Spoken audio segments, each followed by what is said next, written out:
देखिए, जब भी मान लीजिए कि हम लोग का आदेश आता है 45 वार्ड में कि ये काम करना है, तो हम लोग वो काम करते हैं। ये काम तो मान लीजिए कल मेरे पास आदेश आया कि तुमको ये 45 वार्ड में धिक्कार जुलूस निकालना है। धिक्कार जुलूस निकालने के लिए हमको फोन से सबको बोलना पड़ा। अपने जितना हमारे जय हिंद वाहिनी के कार्यकर्ता 45 वार्ड में टीएमसी करने वाले हैं, जो टीएमसी करने वाले हैं सच्चा मन से, उनको हमको बोलना पड़ा और सब एकजुट होकर यहाँ पर फुल मार्केट हुआ।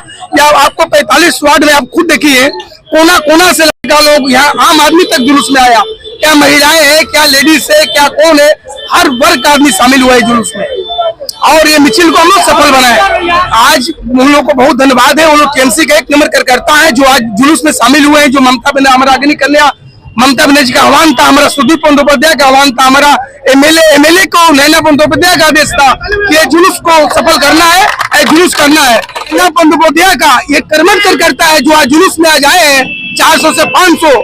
आप खुद देखिए, हमको बोलने से नहीं होगा, मीडिया देखिए, 400 से 500 जो भी कार्यकर्ता टीएमसी का है वो 1 नंबर कार्यकर्ता है। नैना बंदोपाध्याय का असली कार्यकर्ता है। मोदी सरकार ये सब गलत कानून, ये सब झूठ झमेला, जब इलेक्शन आता है तब बीजेपी ये सब काम करता है। इलेक्शन के समय में ये सब काम करता है।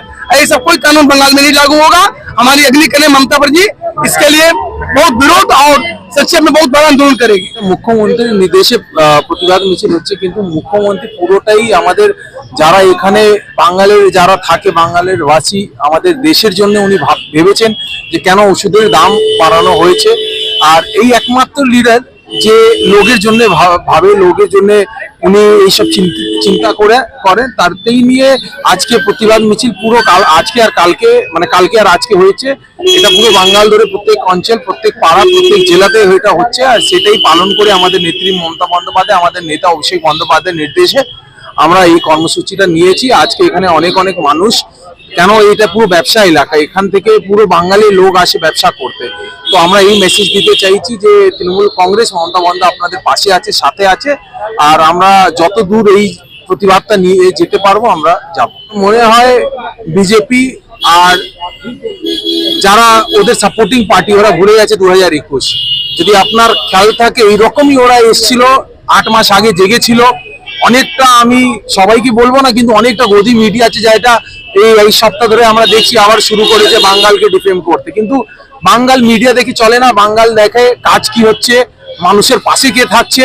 আর বাঙ্গাল এবার আবার 2026-এ ভালো করে উত্তর দিয়ে দেবে। रहा बात हम लोग आंदोलनकारी है, ठीक आंदोलन की समस्या का एक प्रारूप है। आज हम लोग निकले हैं महंगाई के विरोध में। तो महंगाई किस चीज पे नहीं है, पहले हमको मोदी की सरकार बताए। तेल से लेके, खाने से लेके, कोई सामग्री, शिक्षा के प्रति। आज खाली स्वास्थ्य पे ही आप मत देखिए, हॉस्पिटल में जो जाएंगे वो कट जाएंगे। आप हम लोग छोटे लोग हैं, रोज मजदूर करने वाले लोग हैं। आप मेडिकल के आप आगे नहीं जा सकते, आप उड़ने नहीं जा सकते, आप अपोलो नहीं जा सकते हैं, इतना साहस नहीं है। वहाँ 12 लाख 20 लाख का बिल आ रहा है। अभी 2 पेशेंट को हमने परसों भर्ती किया, 7.5 लाख का बिल हुआ है।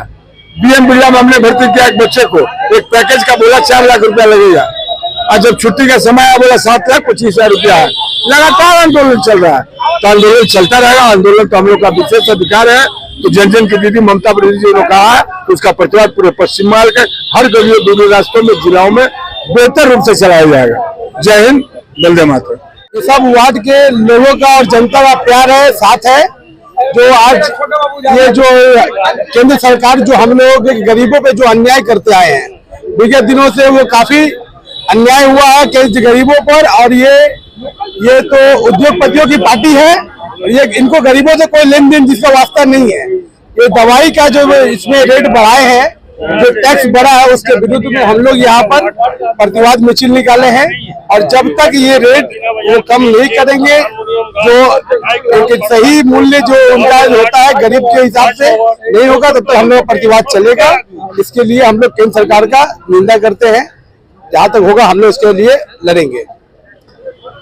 সবথেকে বড় কথা হচ্ছে কেন্দ্রীয় সরকার, বিজেপি সরকার দিকে দিকে প্রত্যেক জিনিসের দাম দিন দিন বাড়াচ্ছে। এইবার আমাদের ওষুধের দাম প্রচুর বেড়ে গেছে, যার জন্য মমতা ব্যানার্জির নির্দেশে 45 নম্বর ওয়ার্ড আমরা সবাই নেতারা, কার্যকর্তা আমরা সবাই রাস্তায় নেমেছি। কারণ হচ্ছে দিন দিন ওষুধের দাম বাড়ছে। মানুষ বলে আমাদেরকে মন্য করছে না, সারা ভারতবর্ষে ওষুধের দাম বাড়ছে, খালি বাংলা বলে নয়। মানে বিজেপির সরকার আমাদের লড়াইয়ের সরকার যাকে বলা হয়। আমাদের মা মাটি মানুষের নেত্রী আপ্রাণ চেষ্টা করছে মানুষের পাশে থাকার। আমাদের মধ্যে কোনো জাতিভেদ নেই। আজকে যে আমাদের মিছিল শক্তিপ্রতাপ সিং এর নেতৃত্বে, শৈলেশ মিশ্রার নেতৃত্বে এবং আমাদের বাঙালি ভাই, আমার দাদা ভাইরা সবাই ছিলেন। আজকে আমাদের যে মহা মিছিল বেরিয়েছে শৈলেশ মিশ্রার 45 নম্বর ওয়ার্ড নেতৃত্বে, আমরা সবাই ভালোই আছি এবং ভালো আমরা লোকাল যা আছে আমরা সবাই লোকালই আছি। আর আমাদের সব থেকে দুঃখের বিষয় হচ্ছে দিন দিন ওষুধের দাম বাড়ছে। আজকে গরিব মানুষ কোথায় যাবে? মমতা ব্যানার্জি তাও অনেক ওষুধ ফ্রি দিচ্ছে। আজকে গরিব মানুষদের পিছনে যদি কেউ থাকে সে হচ্ছে মমতা ব্যানার্জি। মমতা ব্যানার্জির যারা পার্টিতে রয়েছে তারা সবাই সেবার কাজ করে। আমাদের হিন্দু হোক চাই মুসলিম হোক, মানুষের পাশেই থাকে। আর এখানে বিজেপি দিকে দিকে লড়াইয়ের রাস্তা দেখছে যে কিভাবে লড়াই লাগাবো। দেখুন না, কালকে 6 তারিখ অনেক জায়গায় হয়তো ঝামেলা লাগিয়ে দেবে। সেটাই মমতা ব্যানার্জি বলছে যে আপনারা মিছিল মিটিং সব করুন, কোথায় যেন ঝামেলা না হয়, কোথায় যেন মানুষের উপরে অন্যায় অত্যাচার যেন না হয়। ব্যাপারে 500 থেকে 700 পর্যন্ত এমন মেডিসিন যারা প্রায় সব ঘরে লাগে, যেমন ধরো সুগার আছে, প্রেশার আছে, এমন কিছু কস্টলি ওষুধও আছে। এইসব ওষুধের দাম যেভাবে বেড়েছে সেটা খুবই মারাত্মক ব্যাপার। এরপরে চিকিৎসা সাথে কোন রকম করে যখন মানুষ মেডিকেল ইন্স্যুরেন্স তার উপরে যেভাবে ট্যাক্স লাগানো হয়েছে, ওটা ওর থেকে 18% মতন জিএসটি ট্যাক্স লাগানো হয়েছে মেডিকেল ইন্স্যুরেন্সের ব্যাপারে। সেটা একটু মারাত্মক জিনিস। প্রত্যেক ঘরে ওষুধ ঢুকছে, 15 থেকে 20% টাকাটা যে মানুষ আয় করে সেটা ট্যাক্সের মধ্যে আর এই তোমার মেডিসিনের মধ্যে যে দাম বেড়েছে সেইটা চলে যাচ্ছে। এই নিয়ে আমাদের নেত্রী আমাদেরকে রাস্তায় নামতে বলেছেন। আর এটা আমরা আজে বাজে ইস্যু নিয়ে পথে নামি না। দিদিমণি যেটা খুব চিন্তা ভাবনা করে যেটা বলে সেটাই জন্য আমরা পথে নামি। আজকে আমাদের তৃণমূল কংগ্রেস এখান থেকে একটা বিরাট মিছিল বার করে 45 নম্বর ওয়ার্ডের জয় হিন্দ বাহিনী উত্তর কলকাতার নেতৃত্বে যারা আছেন তাদের নির্দেশে এই মিছিলটা বেরোচ্ছে। আমি সবাইকে অনুরোধ করব এই মিছিল একটা ভালো ইস্যুতে রাস্তায় নেবে আন্দোলন করবে।